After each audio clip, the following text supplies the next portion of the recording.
துரோகம் துரோகம் பண்ணிருக்காங்க கார்த்திக். எனக்கு எல்லாருமே என்னை ஏமாத்தி இருக்காங்க கார்த்திக். நான் ரொம்ப நம்பினவங்க, என் கூடவே இருந்தவங்க எல்லாருமே எனக்கு துரோகம் பண்ணி என்னை ஏமாத்தி இருக்காங்க கார்த்திக். ஹே கண்மணி, கொஞ்சம் கூல் டவுன் ஆகு. ஏன் இவ்ளோ டென்ஷன் ஆகுற? இல்ல கார்த்திக், என்னால சத்தியமா முடியல. எவ்வளவு உள்ள வச்சிருக்கேன் தெரியுமா? எல்லாமே ஒரு நாள் கண்டிப்பா வெடிக்கும்.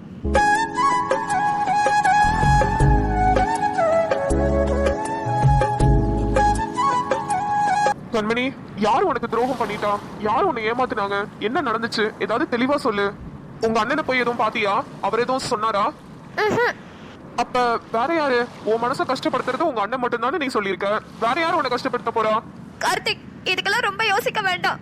எனக்கு துரோகம் பண்ணது என் கூடவே இருக்க எனக்கு ரொம்ப பிடிச்ச என் ராஜா மாமாவும் என் ஃப்ரெண்டு ஸ்ரீயும் தான். கண்மணி, ஒருவேளை கண்மணிக்கு எல்லாம் உண்மையா தெரிஞ்சிருச்சா? ஆனா எப்படி? என்ன சொல்ற கண்மணி? ராஜா உனக்கு துரோகம் பண்ணிட்டாரா? என்ன நடந்துச்சு சொல்லு. ஆமா கார்த்திக், ராஜா மாமா தான் எனக்கு ரொம்ப துரோகம் பண்ணிட்டாரு. என்ன கல்யாணம் பண்றதா எனக்கு வாக்கு கொடுத்துட்டு என் ஃப்ரெண்டு ஸ்ரீய லவ் பண்ணிட்டு இருக்காரு. அந்த விஷயத்த அவர் வாயால சொன்னத நான் என் காதல கேட்டேன். ஏன் கார்த்திக், ஏன் ராஜா மாமா எனக்கு துரோகம் பண்ணணும் சொல்லுங்க. அப்படி நான் என்ன தப்பு பண்ணேன்? அவரை கல்யாணம் பண்ணணும்னு நான் ஆசைப்பட்டதுதான் நான் பண்ண தப்பா? கண்மணி, நீ ஏதோ தப்பா புரிஞ்சிட்டு இருக்கேன்னு நினைக்கிறேன். ராஜா உன் ஃப்ரெண்டு ஸ்ரீ எல்லாம் லவ் பண்ணல. இல்ல கார்த்திக், நான் என் காதால கேட்டேன்னு சொல்றேன்ல. என் ஃப்ரெண்டு ஸ்ரீயும் ராஜா மாமாவும் ஒன்னா சேர்ந்து வந்ததை நான் பார்த்தேன். அப்ப ஜோஸ்பின் அக்கா இன்னொருத்தர் கிட்ட ராஜா மாமாவும் ஸ்ரீயும் லவ் பண்ற விஷயத்த சொல்லிக்கிட்டு இருந்தாங்க. அதையும் நான் என் காதால கேட்டேன், கண்ணாலையும் பார்த்தேன் கார்த்திக். கண்மணி, தீர விசாரிக்காம எந்த ஒரு டிசிஷனும் எடுக்காத கண்மணி. எல்லாமே நான் என் காதால கேட்டேன்னு சொன்னதுக்கு அப்புறம் என்னத்த தீர விசாரிக்கிறது சொல்லுங்க. ஐயோ கண்மணி, ராஜா ஸ்ரீ எல்லாம் லவ் பண்ணல. அவர் லவ் பண்றது வேற ஒரு பொண்ணு. ஏன் நீ புரிஞ்சுக்க மாட்ற? என்னது? என்ன சொன்னீங்க? வேற ஒரு பொண்ணையா? இல்ல, உன் ஃப்ரெண்டு ஸ்ரீ அவர் லவ் பண்ணல. எனக்கு தெரியும் கண்மணி. அப்ப வேற யாரை லவ் பண்றாரு? ஆமா, இந்த விஷயம்லாம் உங்களுக்கு எப்படி தெரியும்? கண்மணி, நான் கொஞ்சம் தெளிவா சொல்றேன். உனக்கு எல்லாமே புரியுற மாதிரி சொல்றேன். கொஞ்சம் நிதானமா இரு. மா, ஐம் டோட்டலி கிளியர். என் சைட்ல இருந்து எந்த பிரச்சனையும் இல்லம்மா. ஒரு பொண்ணு மேல ஆசைப்பட்டேன். அத அப்பா மூலியமா பேசி அந்த அவங்க அண்ணன் கிட்ட சொல்ல வச்சேன். அந்த பொண்ணையும் நேர்ல மீட் பண்ணணும்னு ஆசைப்பட்டேன். அவகிட்டயும் பேசினேன். ஆனா அவ ப்ராப்பராவே ரெஸ்பான்ஸ் பண்ணல. ஆனா நான் எவ்வளவு ஜென்யூனா பேசிட்டு வந்தேன் தெரியுமா? அப்பவே சொல்லிட்டு தாமா வந்தேன். உனக்கு என்ன பிடிச்சிருந்தா மட்டும் எனக்கு நைட்டு ஹாய்னு மெசேஜ் பண்ணு, அப்படி இல்லைன்னா விட்டுருன்னு சொல்லிட்டு தாமா வந்தேன். அவ அதுக்கப்புறம் அனுப்புனாமா ஹாய்னு. அதனாலதாமா நான் கால் பண்ணி பேசினேன். அதுக்கு அவ அன்பா பேசுங்க, பாசமா பேசுங்கன்னு ஏதோ பட்டிக்காட்டுல பேசுற மாதிரி பேசுறாமா. ச்சே, இந்த மாதிரி சீப்பான பொண்ணு மேல எல்லாம் ஆசைப்பட்டது ஏன் தப்புதாமா? வீக்கெண்ட்ல எல்லாம் பார்ட்டி பப்புக்கு எல்லாம் போகும்போது எவ்வளவு ப்ரொபோசல்ஸ் வருது தெரியுமா? கல்யாணம் பண்ணிக்கலனாலும் அட்லீஸ்ட் லிவ்ன்லயாவது இருக்கலாமேன்னு அவ்வளவு ப்ரொபோசல்ஸ் வருது. எல்லாத்தையுமே ரிஜெக்ட் பண்ணிட்டு இவ்வளவு போய் பார்த்த பாருங்க. அது ஏன் தப்புதான். ஆதி, அன்பா இருங்க பாசமா இருங்கன்னு சொல்றதெல்லாம் பட்டிக்காடுனா அப்ப சிட்டில அதுக்கு என்னப்பா பேர் வச்சிருக்கீங்க? அந்த பொண்ணு உன்கிட்ட எதிர்பார்த்தது எல்லாமே நீ அன்பா இருக்கணும் பாசமா இருக்கணும்னு தான். ஆனா அத போய் பட்டிக்காடுன்னு சொல்லி கேவலப்படுத்திட்டேல ஆதி. உன்கிட்ட சில கேள்விகள் கேக்குறேன், அதுக்கு மட்டும் உன்னால கரெக்டா பதில் சொல்ல முடியுதான்னு பாப்போம். உன்னை பொறுத்த வரைக்கும் காதல்னா என்ன, கல்யாணம்னா என்ன? நீ கல்யாணம் பண்ணிட்டு கூட்டிட்டு வர பொண்ணு எப்படி இருக்கணும்னு நீ எதிர்பார்க்கற? அந்த பொண்ணு உனக்கு என்னென்னலாம் செய்யணும்னு நீ எதிர்பார்க்கற? நீ அந்த பொண்ணுக்கு என்னென்னலாம் செய்வ? மா, எனக்கு இந்த காதல் கத்திரிக்காய் மேல எந்த நம்பிக்கையும் கிடையாது. எனக்கு வரப்போற வைஃப் எனக்கு ஒரு ஃப்ரெண்டா இருந்தா போதும். மத்தபடி அவ வேலையை அவ பாக்கட்டும், என் வேலையை நான் பாத்துக்குவேன். அவ வேலையை அவ பாக்குறதுக்கும் உன் வேலை நீ பாக்குறதுக்கும் ஏன்பா கல்யாணம் பண்ணிக்கிற? என்னோட அடுத்த ஃபேஸ் ஆஃப் லைஃப்க்கு நான் போகணும்லமா, அதுக்காக தான். மேபி குழந்தைக்காகன்னு கூட வச்சுக்கோங்களேன். ஆதி, அப்ப அந்த பொண்ணோட ஃபீலிங்ஸ்க்கு எந்த மதிப்புமே இல்லையா? அவளை நீ ஒரு குழந்தை பெத்து கொடுக்கற மிஷினா தான் பாப்பியா? சாச்சா மா, நோ நோ நோ, நான் அவ்வளவு சீப்பான ஆள்லாம் கிடையாது. நான் அப்படிலாம் பாப்பேன்னு சொல்ல வரல. I just want a companion. அதாவது என் விஷயத்தை ஷேர் பண்ணிக்கிறதுக்கு ஒரு ஆள் இருந்தா எனக்கு அது போதும். கரெக்ட் ஆதி, நீ சொல்றது 100% கரெக்ட். ஆனா நீ சொல்ற விஷயம் நீ மட்டும் தான் ஷேர் பண்ணணும்னு நினைக்கிற. அதாவது உனக்கு வர கஷ்டமும் உனக்கு வர சந்தோஷத்தையும் நீ ஷேர் பண்ணணும்னு நினைக்கிற. ஆனா அவங்க சைடுல இருந்து வரதை நீ எடுத்துக்கவே விரும்பல. இப்படி எல்லாமே உனக்குன்னு பாக்குறிய ஆதி. உன்னை நம்பி வர பொண்ணுக்கு நீ என்ன செய்ய போற? ஆதி, உங்க அப்பா மாதிரியே தான்ப்பா நீயும் இருக்க. அந்த காலத்துல ஏதோ எங்க வீட்டு சூழ்நிலை உங்க அப்பா கிட்ட அட்ஜஸ்ட் பண்ணி நான் இவ்வளவு தூரம் வாழ்ந்து வந்துட்டேன். ஆனா இன்னொரு பொண்ணோட லைஃப நீ கெடுத்துறாத ஆதி. அம்மா, அந்த அளவுக்கு நான் ஒன்னும் கொடுமை பண்றவன் இல்லம்மா. நீ பேசுறத பார்த்தா அப்படிதான் ஆதி தெரியுது. அந்த பொண்ணு உன்கிட்ட என்ன எதிர்பார்த்தா? நீயே சொல்லு. காசு வேணும்னாலா, பணம் வேணும்னாலா, நகை வேணும்னாலா, இல்ல என்ன ஆசைப்பட்டா? பாசமாவும் அன்பாவும் இருந்தானே சொன்னா. இதுல என்ன ஆதி தப்பு இருக்கு? அததானே அவன் உன்கிட்ட எதிர்பார்த்தா. அம்மா அது இல்ல, ஆனா அவகிட்ட ஏதோ ஒரு குறை இருக்குமா. குறை அந்த பொண்ணு கிட்ட இல்லாதி, பாக்குறவன் கண்ணுல தான் இருக்கு. அம்மா எனக்கு முடிவெடுக்க தெரியலன்னு நினைக்கிறேம்மா. நான் வேணும்னா அந்த பொண்ணை ஒரு நாள் நம்ம வீட்டுக்கு கூட்டிட்டு வரேம்மா. நீங்க அவகிட்ட பழகி பாருங்க. உங்களுக்கு பிடிச்சிருந்து என் கண்ணுல தான் தப்புன்னு நீங்க நினைச்சீங்கன்னா என்கிட்ட சொல்லுங்க, நான் கண்டிப்பா மாத்திக்கிறேன். ஆனா அந்த பொண்ணு மேலதான் தப்புன்னா என்னம்மா பண்ணலாம்? ஆதி, இங்க எல்லா பொண்ணுங்களும் கரெக்ட், எல்லா பொண்ணுங்களும் தப்புன்னு நான் எதுவுமே பேச வரல. பொண்ணுங்க மேலே தப்பு இருக்கலாம், ஆனா நீ ஒரு முடிவு எடுக்கிறதுக்கு முன்னாடி கோவப்படாதன்னு தான் சொல்ல வரேன். நீ சொல்ற மாதிரி அந்த பொண்ணை கூட்டிட்டு வா, நான் பேசி பாக்குறேன்.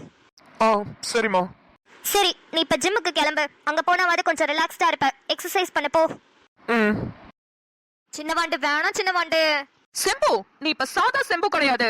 போதும், நீ என்ன சொல்ல வரேன்னு எனக்கு தெரியும். பித்தளை சொம்பு சில்வர் சொம்பு கிண்டல் பண்ண போற அதானே? ஐயோ செம்பு, ஓ லெவலே வேற லெவல்ல ஆயிட்டு இருக்குது. இப்பதான் பித்தளை சொம்பு சாதா சொம்புன்னு. நீ சாதா செம்பு கிடையாது, நீ பிசினஸ் விமன் ஆண்டர்பிரினர் ஆயிட்ட. என்னது? ஆண்டனா பிரதமரா? ஆன்டி பிரதமர் கேக்குறத பாரு. செம்பு ஆண்டர்பிரினர். அத விடு சின்னவாண்டு. ஆமா, அப்படின்னா என்ன? செம்பு, சொந்தமா சுய தொழில் ஆரம்பிக்கிறாங்கல்ல, அவங்களதான் ஆண்டர்பிரினர்னு சொல்லுவாங்க. ஓஹோ, நீ தான் டீ கடை வைக்க போறல, அதனாலதான் உன்னை ஆண்டர்பிரினர்னு சொன்னேன். ஜோஸ்வின், ஒரு திருத்தம். சாதாரணமா டீ கடைன்னு சொல்லாத சின்னவாண்டு. செம்பாஸ் டீ அண்ட் டிஃபன் இப்படி சொல்ல. எப்படி கெத்தா இருக்குல்ல? பாரா, கெத்தாதான் இருக்கு. இங்கிட்டு ஓரமா வா. கெத்தா இருக்குன்னு பஸ்ல அடிபட்டு செத்துக்கிட்டு போயிடாத. அப்புறம் எவன் டீ கடை வச்சு நடத்துறது? ஜோஸ்வின், செம்பாஸ் டீ அண்ட் டிஃபன் தான். வா ஜோஸ்வின், இப்ப வர அவர் இருப்பாரே. எவர் இருப்பாரு? அதான் அவருதான். அதான் எவருதான்? ஏய், பாக்கியோட அப்பாவை தான் சொல்றேன். ஓ, உங்க ஆத்துக்கார் இருப்பாரா? செம்பு, கடைய மட்டும் பார்த்துட்டு நான் வீட்டுக்கு போயிடுறேன். நீ உங்க ஆத்துக்காரு கூட சாவகாசமா பேசிட்டு டூயட் கீட்லாம் பாடிட்டு ரொமான்ஸ்லாம் பண்ணிட்டு வா. அப்படி வரலனாலும் எங்களுக்கு பிரச்சனை இல்ல, அவரோடய போறதுனா கூட போ. நல்ல நாளே அந்த மனுஷன் சிரிச்சு பேச மாட்டாரு, இதுல சண்டை வேற. அப்படியே கிளிகிலேன்னு டூயட் பாடி ஆடிட்டாலும். செம்பு, வாழ்க்கையில சில அடிகள் விழதான் செய்யும். நம்ம தான் அதுக்கு மருந்து போட்டுட்டு எந்திரிச்சு போயிட்டே இருக்கணும். காயம் ஆறட்டோன்னு நம்ம வெயிட் பண்ணிட்டு இருந்தோம் வை, வேற யாராவது வந்து நம்ம வாழ்க்கையை தூக்கிட்டு போயிருவாங்க. சின்னவாண்டு, எனக்கு புரியல. இப்ப எதுக்கு இத சொன்ன? ஆமால, இப்ப எதுக்கு இந்த தத்துவத்தை உனக்கு நான் சொன்னேன்? சரி விடு செம்பு, உனக்கு அப்ளை ஆகலன்னா என்ன, நம்ம மக்கள் யாருக்காவது அப்ளை ஆகும், அவங்க எடுத்துப்பாங்க. புரிஞ்சிச்சு ஜோஸ்வின், எனக்கு இப்ப நல்லாவே புரிஞ்சிச்சு. வீட்ல இருக்க பிடிக்கல, பயங்கரமா போர் அடிச்சிச்சு. பாக்கியாவும் வேலுவும் ஸ்கூலுக்கு போயிட்டாங்க. மேடம்க்கு என்ன பண்றதுன்னு தெரியல. இருந்த எண்ணெயும் புடிச்சு இழுத்துட்டு வந்து கடையை பார்க்கலாம் வாங்கன்னு கூட்டிட்டு வந்து இங்க ரோட்லயே நிக்க வச்சு கதை விட்டுட்டு இருக்க. இன்னும் கொஞ்சம் நேரத்தை ஆக்கலான்னு அதானே?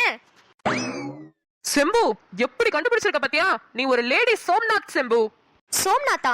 அது யாரு சின்னவாண்டு? நம்ம இஸ்ரோவோட சேர்மேன் அவர்தான், நம்ம சோம்நாத்.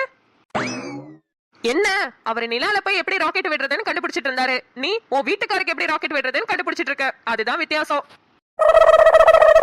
ஜோஸ்வின், என்ன கடையெல்லாம் பூட்டி வச்சிருக்காரு?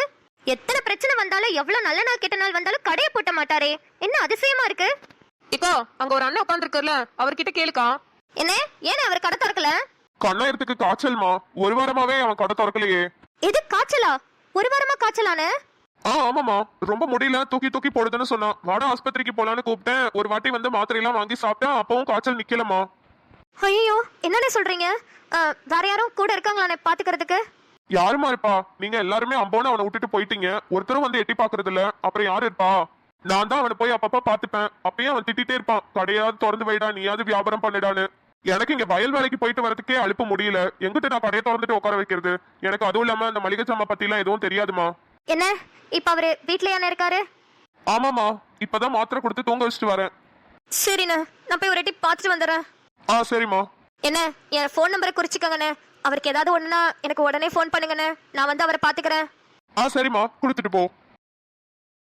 ஜோஸ்வின், ஒரு எட்டி அவரை போய் பாத்துட்டு போயிடலாமா? சரிக்கா, பாத்துட்டு போலாம். நீ ஒன்னும் வருத்தப்படாதக்கா, அதெல்லாம் அண்ணனுக்கு ஒன்னும் ஆயிருக்காது. அம்மா.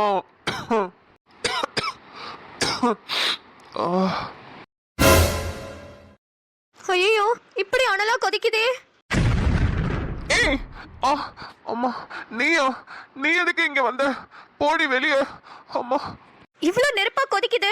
மாத்திரை சாப்பிட்டீங்களா இல்லையா? என்னைய பாத்துக்க எனக்கு தெரியும், நீ போ. சரி இருங்க, கஷாயமாவது போட்டு எடுத்துட்டு வரேன். அதையாவது குடிங்க, சரியா போயிடும்.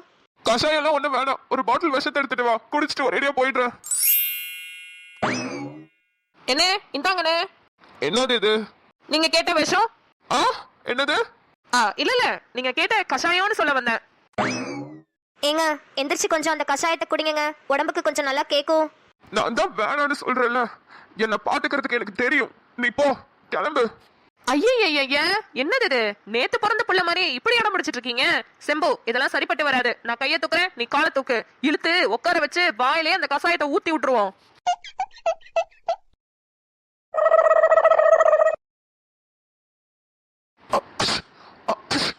போச்சு, ஜலதோஷம் வேற பிடிச்சிருக்கு போலயே. சரி, வாயை தருங்க. ஆக்காட்டுங்க. ஏ அம்மா, உங்களுக்கு வாய் ரொம்ப ஜாஸ்தின்னு இன்னைக்குதான் பாக்குறேன் எவ்வளவு ஜாஸ்தியா இருக்குன்னு. போதும் கப்ப முழுங்கிறாதீங்க. செம்பு, நீ பேசிட்டு நான் இதெல்லாம் விளக்கி எடுத்து வச்சுட்டு வரேன். ஆ சரி சின்னவாண்டு. இப்ப பரவாயில்லையாங்க? ஏதோ பரவாயில்ல. ஆமா, எனக்கு உடம்பு சரியில்லைன்னு உனக்கு எப்படி தெரியும்? கடை வழியா அந்த சைடு நடந்து போயிட்டு இருந்தேன். அப்ப நம்ம கடை பூட்டி இருந்துச்சு. என்ன பிரச்சனை வந்தாலும் இந்த உலகமே அழிஞ்சாலும் எப்போதுமே கடையை பூட்டி வைக்க மாட்டீங்க. அப்பவே மனசுக்குள்ள பக்கு பக்குன்னு அடிச்சுட்டே இருந்துச்சு. அப்ப கீழே செந்திலனை உட்காந்துருந்தாரு. அவர்கிட்ட கேட்டப்ப சொன்னாரு, அவனுக்கு உடம்பு சரியில்லைம்மா, ஒரு வாரமா கடை பூட்டியே தான் இருக்குன்னு சொன்னாரு. ஆஸ்பத்திரிக்கு போயும் சரியாகலன்னு சொன்னாங்க. ஊசியெல்லாம் போட்டு வந்து மாத்திரையெல்லாம் முழுங்கின, அப்பயும் சரியாகல. குழந்தைங்கலாம் எப்படி இருக்காங்க? 3 பேரும் நல்லா இருக்காங்களா? பாக்கியா வேலுலாம் நல்லா படிக்கிறாங்களா? எல்லாரும் நல்லா இருக்காங்க. பசங்கெல்லாம் நல்லா படிக்கிறாங்க. நீ எப்படி இருக்க? கொஞ்சம் இளைச்ச மாதிரி தெரியற. உனக்கு உடம்பு பரவாயில்லையா? சரி, பிள்ளைங்களெல்லாம் நல்லா பார்த்துக்கோ. நான் கேட்டேன்னு சொல்லு. சொப்னாவை நல்லா பார்த்துக்கோ. அவ சின்ன பொண்ணுல்ல, அதான். சரி, இருட்ட போகுது, நீ கிளம்பு. இல்ல, நைட்டுக்கு உங்களுக்கு கஞ்சி ஏதாவது வச்சுட்டு போறேன், நீங்க சாப்பிடுங்க. வேண்டாம், நானே பார்த்துக்கிறேன். நீ போய் பசங்களை பாரு. உடம்பு சரியில்லாதப்பதான் குடும்பம் பசங்கன்னு மனசு ரொம்ப தேடுது. ஆனா பசங்களை இப்ப நான் பார்க்க வேண்டாம். அவங்க நல்லபடியா சந்தோஷமா இருக்கட்டும். என்கிட்ட வந்தாலே பயப்படுவாங்க. நீ போ செம்பா, நான் பார்த்துக்கிறேன். இல்லைங்க, அது வந்து உன்னை பார்த்தோன்னே எனக்கு காய்ச்சல் எல்லாம் போயிருச்சு செம்பா. அதுலயும் நீ கொடுத்த கஷாயத்துல எல்லாமே போயிடுச்சு. நான் நாளையில இருந்து கடையை திறக்கிறேன். நீ போ, நீ போய் அங்க நிம்மதியா இரு. எனக்கு போக மனசே இல்லைங்க. கஞ்சி மட்டும் கொஞ்சம் வச்சுட்டு போறேன், நீங்க குடிச்சுக்கோங்களேன். இல்ல வேணாம், நீ போ, நான் பாத்துக்கிறேன். எனக்கு இப்ப கஞ்சிலாம் குடிக்கணும் போல இல்ல. எனக்கு இப்பவே உடம்பு நல்லாயிடுச்சு. நீ போ. சரி, ஏதாவது ஒண்ணுனா ஃபோன் பண்ணுங்க. பண்றேன். நான் போயிட்டு வரேன். சரி, பார்த்து போ.